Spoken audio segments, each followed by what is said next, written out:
ನೋಡಿ, ಮೊನ್ನೆ ಒಂದು 4 ಜನ ಬಂದು ನನಗೆ ಭೇಟಿಯಾಗಿದ್ದರು.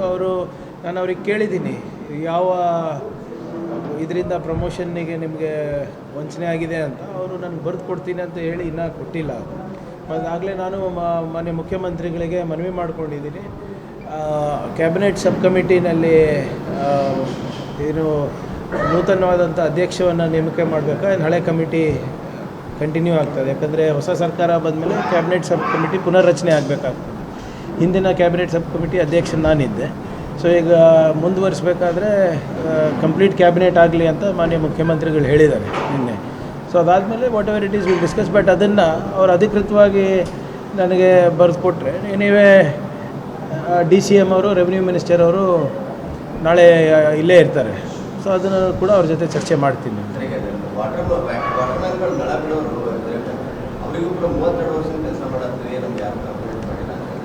ನೋಡಿ, ವಾಟರ್ ಮ್ಯಾನ್ ಇರ್ಬೋದು, ಬಿಲ್ ಕಲೆಕ್ಟರ್ ಇರ್ಬೋದು, ಇವೆಲ್ಲನೂ ಕೂಡ ಪಂಚಾಯತ್ನಲ್ಲಿ ನೇರವಾಗಿ ಆಯ್ಕೆ ಆಗುವಂಥ ಸಿಬ್ಬಂದಿಗಳು.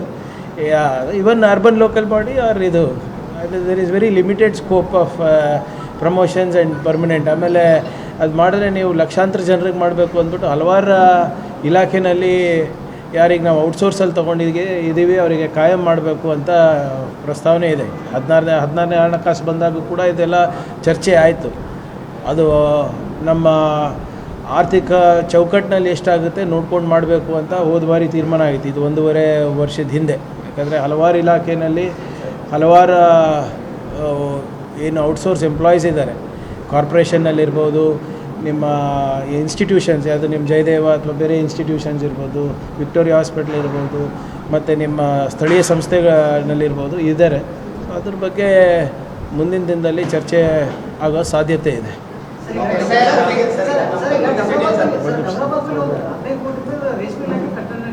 ಹೌದು,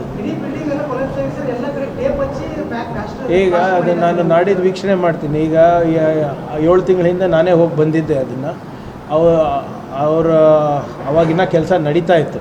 ಅಂಥದ್ದೇನಾದರೂ ಕಳಪೆ ಆಗಿದ್ದರೆ ನಾವು ಆ್ಯಕ್ಷನ್ ತೊಗೋತೀವಿ. ನಿನ್ನೆ ಕೂಡ ಯಾರೋ ಹೇಳ್ತಾಯಿದ್ರು, ಸರ್ ತಾವು ಬಂದು ಹೋದಾದ್ಮೇಲೆ ಸ್ವಲ್ಪ ಕಾಮಗಾರಿ ಚುರುಕೇನೋ ಆಗಿದೆ, ಆದರೆ ಸರಿಯಾಗಿ ಆಗ್ತಾ ಇಲ್ಲ ಅಂದ್ಬಿಟ್ಟು ನಾನು ನೆಕ್ಸ್ಟ್ ವೀಕ್ ಬಂದಾಗ ನಾನೇ ವೀಕ್ಷಣೆ ಮಾಡ್ತೀನಿ. ಇಲ್ಲ, ಅಂಥದ್ದು ಯಾವುದೂ ಆಗ್ಲಿಕ್ಕೆ ಬಿಡೋದಿಲ್ಲ. ತಗೊಳ್ಳಿ, ವಿ ವಿಲ್ ಟೇಕ್ ನಾನೇ ಹೋಗಿ ವೀಕ್ಷಣೆ ಮಾಡಿ ಬರ್ತೀನಿ ಅಂತ. SIR ನೋಡ್ರಿ, ಇದೆಲ್ಲ ನಿನ್ನೆ ತಾವು ಇದನ್ನು ಪ್ರಸ್ತಾಪ ಮಾಡಿದ್ರಿ. BJP ಅವರು ಇದು ಸ್ಟ್ಯಾಂಡರ್ಡ್ ಆಪರೇಟಿಂಗ್ ಪ್ರೊಸೀಜರ್. ವೆಸ್ಟ್ ಬೆಂಗಾಲ್ನಲ್ಲೂ ಕೂಡ ಈ ಪ್ರಕ್ರಿಯೆ ಪ್ರಾರಂಭ ಆದಾಗ ಪ್ರತಿಭಟನೆ ಮಾಡಿದ್ದು ಯಾವ ಪಾರ್ಟಿ ಹೇಳಿ? BJP ಅವರೇ.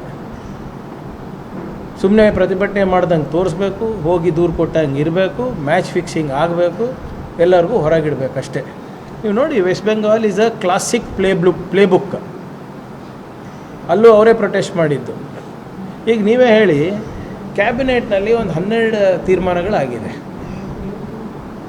ಈ SIR ಪ್ರಕ್ರಿಯೆಯಲ್ಲಿ ಇರುವಂಥ ಲೋಪಗಳನ್ನು ಭಾಳ ವೈಜ್ಞಾನಿಕವಾಗಿ, ಭಾಳ ಲಾಜಿಕಲಿ, ಸಂವಿಧಾನಿಕವಾಗಿ ನಾವು ಅವರಿಗೆ ಕೆಲವು ಸಲಹೆ ಮತ್ತು ಪ್ರಶ್ನೆಗಳನ್ನು ಕೇಳಿದ್ದೀವಿ. ಯಾರು? ಕರ್ನಾಟಕ ರಾಜ್ಯ ಸರ್ಕಾರ. ನಾನು ವೈಯಕ್ತಿಕವಾಗಲ್ಲ.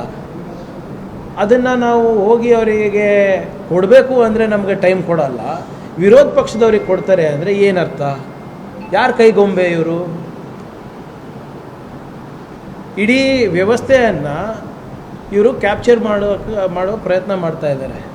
BJP ಅವ್ರು ಮಾಡೋ ಪ್ರಯತ್ನ ಅಲ್ಲ, ಮಾಡಿದ್ದಾರೆ.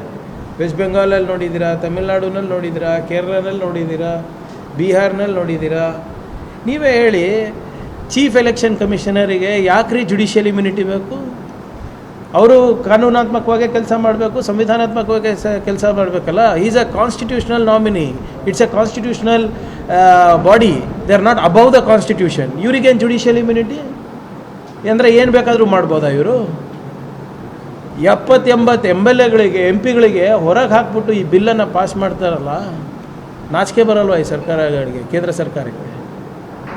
They are nothing but a puppet in the hands of the government of India. ಇವೆಲ್ಲ ನಾಟಕ ಇವ್ರದ್ದು. ನಿರ್ಭೀತ, ನಿಷ್ಪಕ್ಷಪಾತ, ವಿಶ್ವಾಸಾರ್ಹ ಸುದ್ದಿಗಳಿಗೆ ಮತ್ತೊಂದು ಹೆಸರಾಗಿರೋ ನ್ಯೂಸ್ 18 ಕನ್ನಡ ಈಗ ಆಪ್ನಲ್ಲೂ ಲಭ್ಯ ಇದೆ.